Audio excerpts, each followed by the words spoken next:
Good morning, everyone. Today, we would like to present our topic entitled Constitution and Government System. This topic is very important because the Constitution serves as the foundation of a state, while the government system determines how political power is exercised. Throughout this presentation, we will discuss the meaning of a constitution, various government system, the constitutional development of Indonesia, and the role of state institution in maintaining democracy and the rule of law. The importance of a constitution. A constitution is one of the most important elements of a state. Without a constitution, the government will have no clear legal framework to guide its action.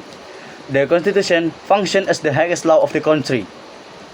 It limits governmental powers, protects citizen rights, and establishes the responsibility of state institutions. Furthermore, a constitution helps ensure that government policies are implemented fairly, transparently, and in accordance with democratic principles. Therefore, it plays a crucial role in maintaining political stability and social justice. What is a constitution? A constitution can be defined as the fundamental law that regulates the structure and operation of a state. It outlines the organization of government, the distribution of powers among state institutions, and the rights and obligations of citizens. In Indonesia, the 945 Constitution serves as the legal foundation for our governmental activities. Every law and regulation must be consistent with the Constitution because it is considered the supreme law of the land. Purpose of government system. A government system refers to the method by which a state organizes and exercises political authority. The primary purpose of government system is to maintain order, provide public service, protect citizen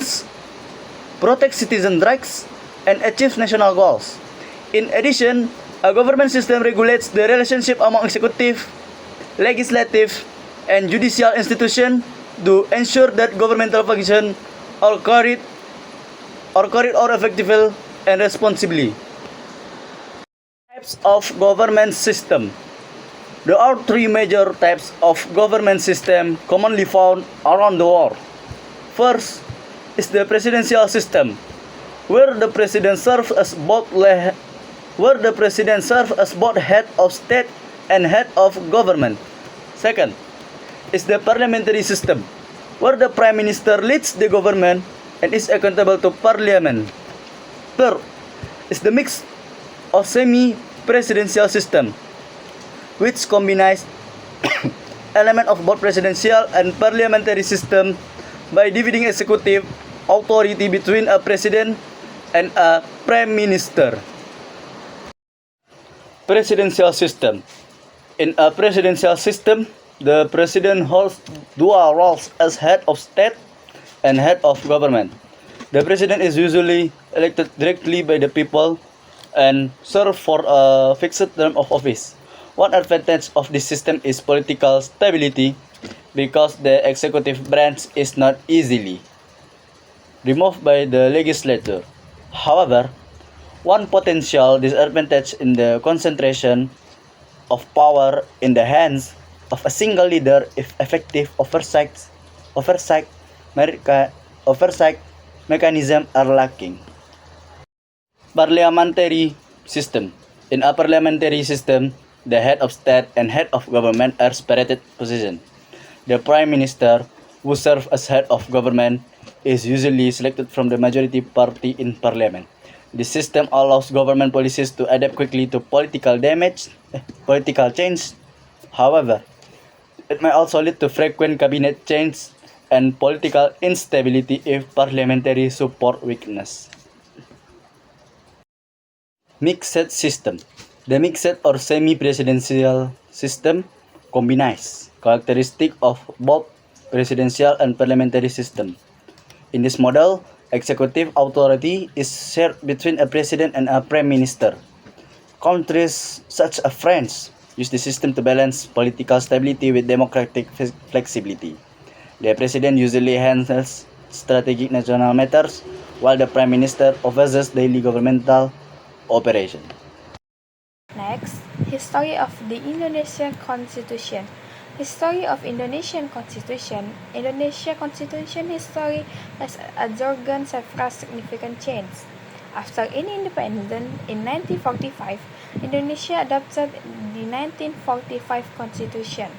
In 1950, the country implemented the Provisional Constitution of 1950. Later, through the Presidential Decree of July 5, 1959, Indonesia returned to the 1945 Constitution. Following the reform era of 1998, the Constitution was amended 4 times. The 1945 Constitution. The 1945 Constitution is the highest legal authority in Indonesia. It establishes in structure of government. All laws and regulations enacted in Indonesia must conform to the Constitution. Next is executive structure in Indonesia. Executive structure in Indonesia, the executive branch is responsible for implementing laws. Executive power is exercised by the President and Vice President. They are assisted by ministers. Legislative structure in Indonesia. Legislative structure in Indonesia, the legislative branch constitution of the MPR, DPR, and DPD. These institutions play an important role in creating laws. They also approve the national budget and supervise government performance. The next is judicial structure in Indonesia. Judicial structure in Indonesia, the judicial branch is responsible for upholding justice. Key institutions include the Supreme Court, Constitutional Court, and Judicial Commission. Next is checks and balance mechanism. Check and balance mechanism. Checks and balance refer to a system that limits power. This mechanism prevents abuse of authority. The DPR can oversee government policy. The Constitutional Court can review laws. The next is role of the MPR. The role of the MPR. The MPR is consistent of members of the DPR and DPD. Its main responsibility is amending and establishing in Constitution. The MPR also inaugurates the President and Vice President. Next is the House of Representatives. The DPR has 3 main functions: legislation, budgeting, and oversight. DPR works with the President to create laws. It discusses and approves the state's budget. It also monitors government and activity and policies. The Regional Representative Council. The DPD represents the interests of regional governments at the national level. Each province sends a representative to the DPD to ensure that regional concerns are considered in national policymaking. The DPD provides recommendations on issues related to regional autonomy, local development, and the relationship between central and regional governments. Next, President of the Republic of Indonesia. The President serves as both head of state and head of government. The President is responsible for leading the executive branch, formulating national policies, and representing Indonesia internationally. In carrying out their responsibilities, the President is assisted by the Vice President and members of the Cabinet. Next, comparison of government system. Indonesia and the United States both apply presidential system. However, the United States implements a stricter separation of power among government branches. Indonesia adapts the presidential model to its war, political and cultural context while maintaining democratic and constitutional government. Next, challenge in government system. One of the major challenge facing Indonesia government system is corruption. Corruption and hinder economic development, reduce public trust, and weak states in the institution. Other challenges include bureaucratic inefficiency, political polarization, and the need to add government practice to the technological achievements and globalization. Next, the role of the Constitution. The Constitution plays a vital role in protecting human rights. It guarantees freedom such as freedom of religion, freedom of expression, the right to education, and equal treatment before the law. By safeguarding this right, the Constitution supports democracy, justice, and social stability. Constitutional reform and amendments. The reform movement of market as major turning point in Indonesia constitutional development.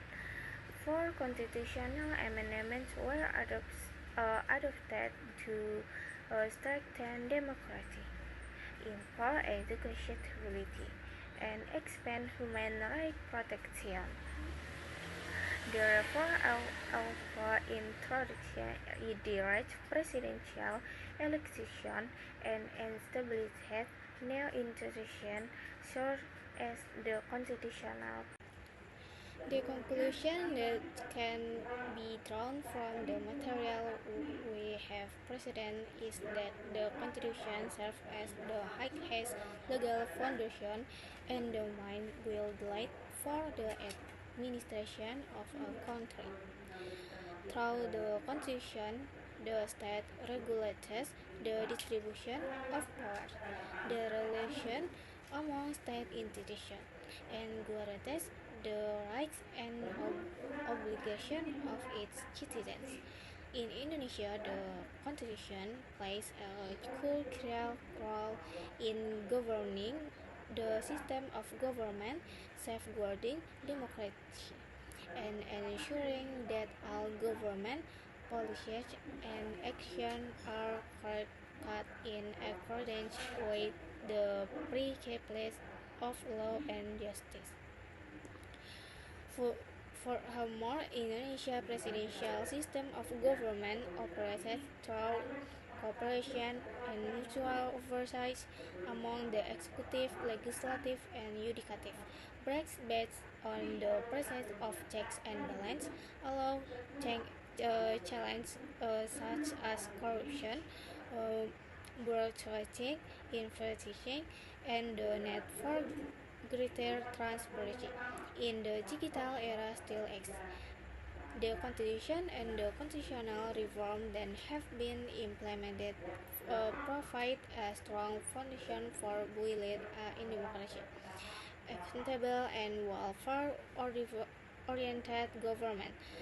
Therefore, understanding the Constitution and the system of government is essential for every citizen so that they can actively participate in democratic life and contribute to the development of the nation. Thank you.